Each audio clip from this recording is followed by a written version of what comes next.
ఇప్పుడు బీజేపీకి మతోన్మాదని రెచ్చగొట్టే పార్టీ అని ఒక పేరు, ఒక ముద్ర ఉంది సార్. దీన్ని ఎట్లా సమర్థించు? ఆ ముద్ర వేసే ప్రయత్నం చేసేవారు, ముద్ర ఆరోపణ చేసేవాళ్ళు కాంగ్రెస్ మిగతా పార్టీలు అన్ని కూడా ఇప్పుడు ఆలోచించాలి. ఈ దేశంలో మతం పేరు మీద రచ్చ చేస్తున్నది ఎవరు? మేము ఈ దేశం యొక్క సంస్కృతి గురించి మాట్లాడతాం, మతం గురించి కాదు. హిందుత్వం అనే మతం కాదు, హిందుత్వం అనే జీవన విధానం.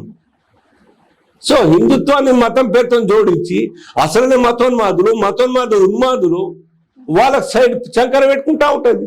పిఎఫ్ఐ ఎవరు? Popular front of India. Open గా ఈ దేశంలో ఇస్లాం రాజ్యం తీసుకురావాలి. ఆ యొక్క ముస్లిం ఆర్గనైజేషన్స్ అన్ని కూడా సామధాన దండోపాయాలతో ఈ యొక్క దేశంలో మరి కన్వర్షన్ చేయాలి, సంఖ్యను పెంచాలి, లవ్ జిహాద్ చేయాలి, చంపాలి, మేము అధికారం రావాలని లక్ష్యం పెట్టుకున్నతోనే చేతులు కలుపుతారు. మీరు అన్ని పార్టీలు ఓట్ల కోసం 20%, 17% ఓట్లు ఉన్నాయి కాబట్టి వాళ్ళ గురించి వకాల్తా పుచ్చుకుంటే మాకు ఓట్లు కొడతాయి ఏమని. కానీ బంగ్లాదేశ్ నుంచి కోట్ల మంది వస్తే మీరు మీ పంచం చేసుకొని ఓట్ల లిస్ట్ లో రాపిస్తారు పేరు మమతా బెనర్జీ. వాళ్ళ చెట్టు ఇప్పుడు అర్థమైతలేదా? ఇవాళ మాట్లాడుతున్నాం Mamata Banerjee. What ever decision taken by the central government with regard to Bangladesh, I am with the central government అని చెప్తా ఉన్నారు. అరే దేశం ఫస్ట్ కావాలి, ప్రాథమ్యం కావాలి. దేశ సంస్కృతి బతికితే మనం బతుకుతాం, గుర్తుపెట్టుకోండి. అదర్వైజ్ ఆఫ్ఘనిస్తాన్ ఏమైంది? ఎంత హిందుత్వం, దేశమంతా హిందుత్వమే కదా. అక్కడ గాంధార్గా మారింది ఇవాళ గంధర్వుని యొక్క నగరం. అట్లా అనేక పట్టణాలు, నగరాలను కూడా రాముని వంశం పాలించినటువంటి ఒక లాహోరు లవ పేరు మీద లక్ష్మణ్ రాముని కొడుకు పేరు మీద ఉన్నాయి. ఏమైంది? అదే ఆ రకంగా హిందువులు ఉన్నారు అక్కడ. అందరూ వందల మంది మీద హిందువులు ఉన్నారు ఆఫ్ఘనిస్తాన్ లో. సేమ్ పాకిస్తాన్ లో అదే పరిస్థితి. 17-19% ఉన్నటువంటి హిందువులందరూ కూడా ఇవాళ 1% వచ్చిన పాకిస్తాన్ లో. ఎటుపోయిన వాళ్ళందరూ కూడా మరి వాళ్ళ గురించి మాట్లాడతారు. ఎవరైనా కానీ సోకాల్డ్ షూడో సెక్యులరిస్ట్ అందరు కూడా బంగ్లాదేశ్ లో జరుగుతున్న మతోన్మాదం గురించి మాట్లాడుతురా? ఎందుకు మాట్లాడతలేరు? ఎందుకంటే ముస్లిమ్స్ వాళ్ళందరూ కూడా ముస్లింలు దాడి చేస్తే మాట్లాడరు. Only BJP talks about value, talks about reality మాట్లాడుతారు. ఇప్పుడు బంగ్లాదేశ్ లో ముఖ్యంగా అయితే హిందువుల మీదే ఎక్కువ దాడులు గాని, రేపులు గాని, అత్యాచారాలు గాని, హత్యలు గాని ఇవి జరుగుతున్నాయి. మరి ప్రధాని గారు మన హిందువులను అక్కడి నుంచి ఎట్లా కాపాడే ప్రయత్నం చేయబోతున్నారు? అదే ఇప్పటికే దౌత్యం నడుస్తా ఉన్నది. ఆ జాగ్రత్తలు తీసుకుంటూ అనేక మంది రప్పించుకోవడం జరిగింది. ఇప్పటికీ అనేక మంది హిందువుల మీద ఆ కాన్సెప్ట్ ఎటుపోయిందో, ఆ యొక్క షేక్ హసీనాను దించేసిన తర్వాత, ఆమె ఫోర్స్ఫుల్ గా రాజీనామా చేసిన తర్వాత, ఆ ఉద్యమం వాళ్ళు సక్సెస్ అయిన తర్వాత దాడులు చేయొద్దు కదా. టార్గెట్ చేసుకుని దాడి చేస్తుంటే ఎవరో ఒకరు దాని వెనుక ఉన్నట్టే కదా. అమెరికా ఉండొచ్చు, లేకుంటే పాకిస్తాన్ ఉండొచ్చు, ఎవరు ప్రేరేపించేది ఎవరు? దాన్ని ఖండించారు. మరి చైనా పక్క రాష్ట్రం, పక్క దేశం కాబట్టి చైనా అంటున్నారు కదా. ఇప్పుడు ఈ దేశంలో చిన్న ఇన్సిడెంట్ జరిగితే మొత్తం అన్ని పొలిటికల్ పార్టీ మాట్లాడితే, మైనార్టీ వాళ్ళ మీద దాడి జరిగితే మరి అక్కడ మైనార్టీ హిందువుల గురించి ఎందుకు మాట్లాడరు? న్యాయంగా ఎక్కడో ఎవరో ఒక ఆ యొక్క కార్టూన్ వేస్తే ఈ దేశంలో గగ్గోలు పెడతారే రజ్దీ మీద, సల్మాన్ రజ్దీ మీద. మరి ఇక్కడ బంగ్లాదేశ్ జరుగుతుంది ఎందుకు మాట్లాడు? మానవత్వం లేదా సిఏఏ పేరు మీద పర్సిక్యూషన్ కు గురైనటువంటి ఒక కుటుంబాన్ని, ఇక్కడ హిందువుల్ని, క్రిస్టియన్లను, జైను వీళ్ళందరినీ బౌద్ధులు తీసుకొస్తా అంటే గగ్గోలు పెడతారు. ముస్లింలు కూడా తీసుకురావాలంటారు, వాళ్ళకు పౌరసత్వం ఇవ్వాలంటారు. మరి మన హిందువులు మరి అక్కడ గురించి ఎందుకు మాట్లాడుతున్నారు? విచ్ ఇస్ బేస్ న్యాయమైన మానవత్వం కలిగినటువంటి ఒక విషయం అది. వాళ్ళు మాట్లాడాలి, వాళ్ళ గురించి మాట్లాడతారు, ముస్లింల గురించి. సేమ్ సిచ్యువేషన్ కదా బంగ్లాదేశ్ లో జరుగుతున్నది. మొత్తం ఆస్తులు మొత్తం లూటి, అగ్గిపెట్టడాలు, చంపేయడాలు జరుగుతూ ఉన్నాయి, టార్గెట్ కిల్లింగ్ జరుగుతూ ఉన్నాయి. దాని మీద ఎందుకు మాట్లాడు ఇంకో దేశంలో రాజకీయ party except Bharatiya Janata party? ఇది తేడా బీజేపీకి మిగతా పార్టీలకు. సార్ ఇంకోటి వచ్చేసరికి కేరళలో మొన్న వచ్చిన వరదలో వైనాట్ అనే ఊరు కొట్టుకుపోయిన దాంట్లో దగ్గర 370 పై మంది చనిపోయినారు.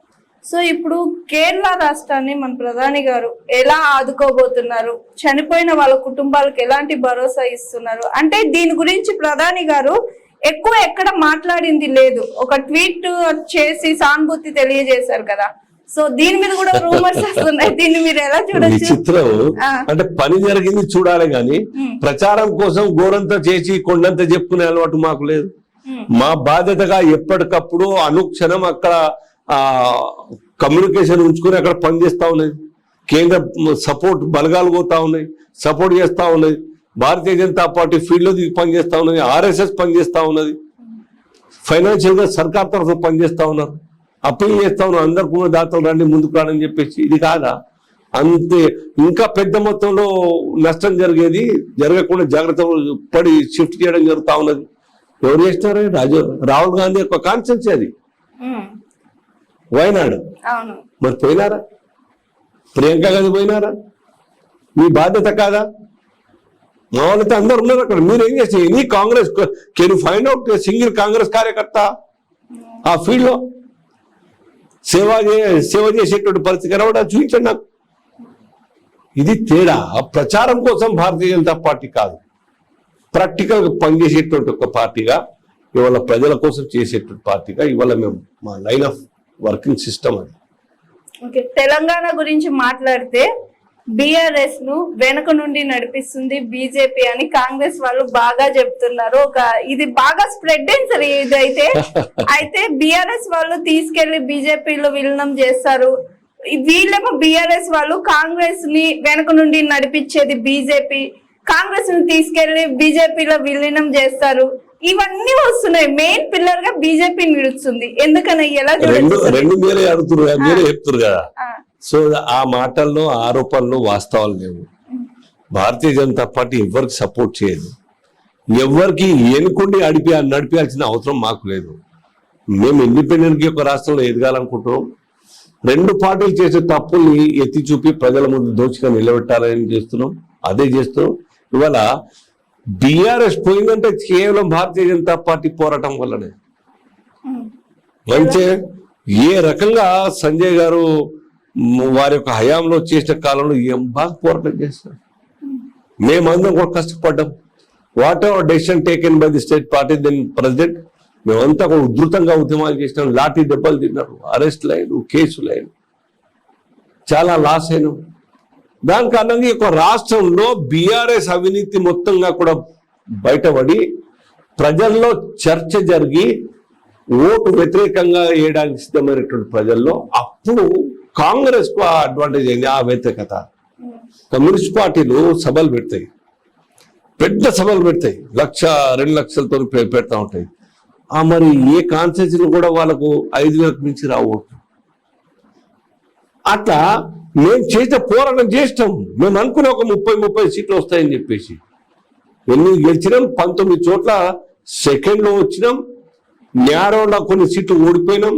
బట్ ఆ లాస్ట్ సిచ్యువేషన్ లో బీజేపీ గెలవదు, బీజేపీ మళ్ళీ టిఆర్ఎస్ పొత్తులు ఉంటే ప్రాబ్లం అయితే అనుకున్నచ్చు. బహుశా ప్రజలు ఓట్లేదు, కాంగ్రెస్ తో కలిసే ప్రసక్తే లేదు మేము.